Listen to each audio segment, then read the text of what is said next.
Bom, nosso curso de especialização na carta aos Romanos, estamos falando sobre Jesus, o Filho de Deus, usando aqui o livro Cristo na Teologia de Paulo, de Lucien Serfoux. Bem? Então vamos lá. A antítese, tá bem? A antítese, Filho de Deus, feito homem, aqui, filho de Davi, duplica-se pela outra antítese, segundo a carne e segundo o Espírito. O Evangelho, que é a mensagem da Boa Nova de Deus, pronunciado, meus irmãos, como o primeiro Evangelho pelos profetas nas Sagradas Escrituras, tinha por objetivo o Filho de Deus. Eu vou dar passar para os irmãos aqui um dado histórico também na história da igreja. Inclusive nós estamos com um curso de especialização em história da igreja, tá bem? As matrículas estão abertas e nós estamos publicando as aulas ali no YouTube, História da Igreja Perseguida, tá bem? O que acontece? Os primeiros teólogos depois dos apóstolos são chamados de pais da igreja, bem? Pais da igreja, são os primeiros teólogos depois dos apóstolos. E eles tinham esse problema, que é o problema do Antigo Testamento, tá bem? O que faz o Antigo Testamento? Ele anuncia Cristo. Ele anuncia Cristo, mas ele não anuncia de forma revelada. O Antigo Testamento anuncia Cristo de forma velada. Os profetas estavam pregando o Evangelho no Antigo Testamento. Quem diz isso para nós? O autor aos Hebreus. O autor aos Hebreus diz que o Evangelho estava sendo pregado por Moisés. E como que Moisés pregava o Evangelho? Através do seu tabernáculo, tá bem? Então, através do tabernáculo, o Evangelho estava presente ali. Inclusive tem um estudo aqui no canal Conhecimento de Fronteiras sobre o tabernáculo. Você pesquisa aí, se você não encontrar, você pede, depois eu mando para você um estudo que a gente fez sobre o tabernáculo, onde a gente anuncia ali o que o tabernáculo representa, o primeiro, o segundo e o terceiro céu. Mas ainda mais, tá? O Evangelho está no tabernáculo, quer dizer, a pia de bronze, o altar dos sacrifícios, a mesa dos pães da presença, o candelabro de ouro, o altar do incenso, o propiciatório. Ali é o Evangelho que estava sendo anunciado por meio da metáfora que era o tabernáculo. A turma carregando o tabernáculo móvel de um lado para o outro, quer dizer que o Evangelho andava entre o povo. O Evangelho estava no Antigo Testamento. Os profetas estão pregando o Evangelho. Por quê? Aí os pais da igreja vão dizer, os profetas eles são cristãos antes de Cristo. Quem diz isso? O apóstolo Pedro. Diz que o Espírito de Cristo estava nos profetas. Então o mesmo Espírito que está em Cristo e está em nós, estava nos profetas. E o que fazia o Espírito dos profetas? Dava o Evangelho para eles. Só que era um Evangelho que tinha um outro formato, não tem o formato que a gente tem em o Novo Testamento.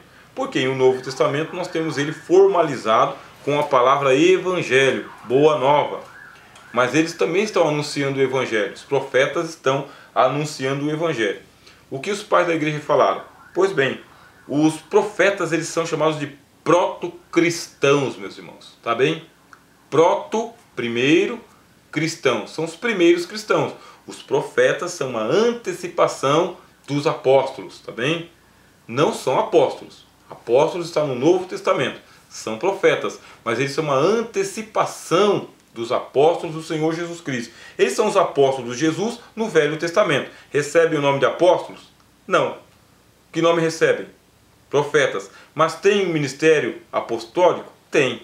Como que você sabe disso? Vá ler o profeta Jeremias. Senhor, eu não sei falar. Não diga que eu não sei falar. Eu vou colocar minha palavra na sua boca e aonde eu te enviar você vai. Profeta Isaías, eis-me aqui, envia-me a mim. A palavra apóstolo significa enviado. Tá bem? Enviado em missão. E os profetas, eles são enviados em missão. Lembre-se de Elias, dizendo, o Senhor me enviou para lá, me enviou para cá. Deus estava sempre enviando os profetas a fazerem alguma missão. Portanto, os pais da igreja estão certos. Ao chamar os profetas de proto-cristãos, primeiro cristãos, estão certos. Falar que eles são se eles são os proto-cristãos, o que é a mensagem dos profetas? É o proto-evangelho, tá bem? Proto-evangelho quer dizer que é o evangelho pregado antes de ser pregado pelo Senhor Jesus.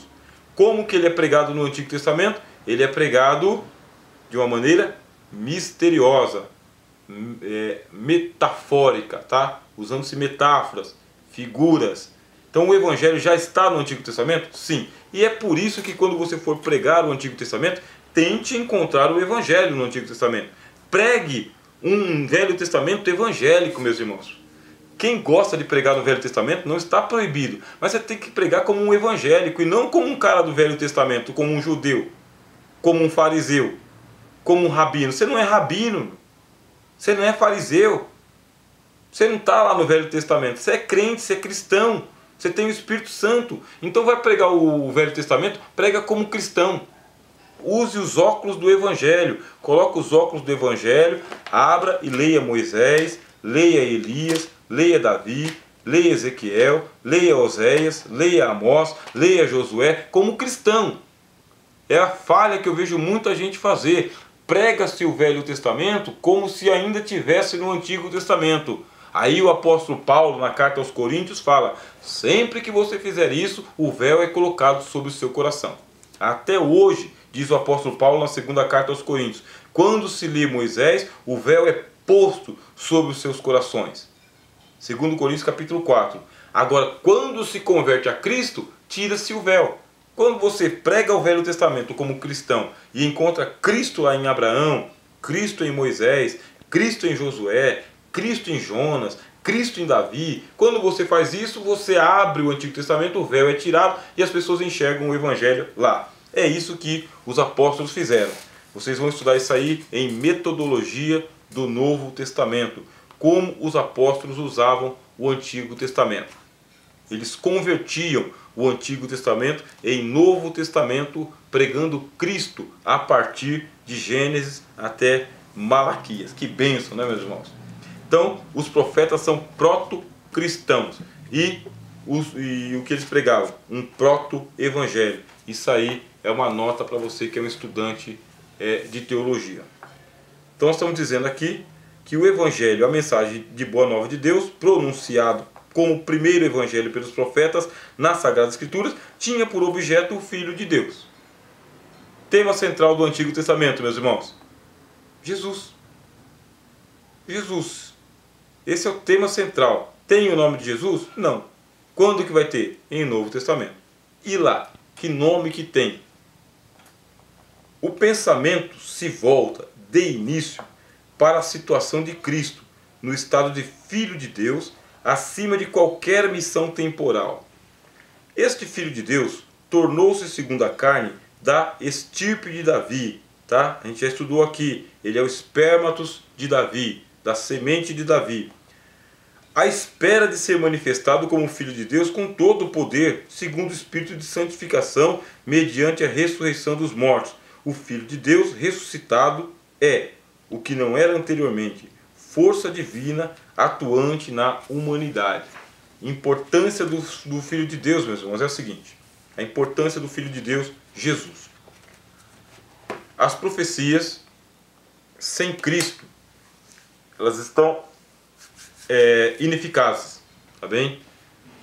Sem Cristo as profecias não valem de nada, porque as profecias são para Jesus, tá? Ele que é o Senhor, o selo da profecia, é para Ele, por Ele e dele. Então é para Jesus. Fora de Cristo, meus irmãos, nenhuma profecia tem sua validade, tá? Então é isso que a gente vai aprender. O testemunho de Jesus, ele é, tá bem, o selo da profecia. As profecias estão lá no Antigo Testamento. Para quem que eles estão profetizando? Estão profetizando para Jesus, tá? É para Jesus, até a chegada de Jesus. Jesus chegou ao mundo. Quando Jesus chegou ao mundo, sela-se a profecia. Cumpre-se as profecias. Todas as profecias têm nele o sim e o amém, diz o apóstolo Paulo. Isso é importantíssimo, tá bem? Em Cristo sela-se a profecia. Nós estamos na plenitude dos tempos. Chegou a hora de Deus entrar em cena. Tudo era profetizado para Jesus. Era para ele se identificar.